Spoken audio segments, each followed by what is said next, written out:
సంధ్యా సమయంలో ఒక మంచి కార్యక్రమానికి ముఖ్యంగా ముఖ్య అతిథిగా విచ్చేసిన ఆంధ్రప్రదేశ్ ముఖ్యమంత్రి వర్యులు గౌరవనీయులు తెలుగుదేశం పార్టీ జాతీయ పార్టీ అధ్యక్షులు శ్రీ నారా చంద్రబాబు నాయుడు గారికి, అలాగే మన ఆంధ్ర రాష్ట్ర ఉప ముఖ్యమంత్రి వర్యులు సోదరుడు పవన్ కళ్యాణ్ గారికి, అలాగే ఇక్కడ విచ్చేసిన అంటే ముఖ్యంగా ఈ యొక్క ఎన్టీఆర్ చారిటబుల్ ట్రస్ట్ మొదట్లో మేనేజింగ్ ట్రస్టీగా ఉన్న గౌరవనీయులైన మంత్రివర్యులు నారా లోకేష్ బాబుకి, మంత్రివర్గ సభ్యులకు, ప్రజాప్రతినిధులకు మరియు పారిశ్రామికవేత్తలకు, ఎన్టీఆర్ ట్రస్ట్ బోర్డు సభ్యులైన నా సోదరి నారా భువనేశ్వరి గారికి, మా అమ్మాయి నారా బ్రహ్మణికి,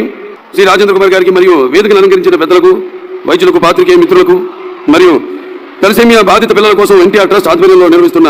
ఈ సభకు విచ్చేసిన అందరికీ నా హృదయపూర్వక నమస్కారం.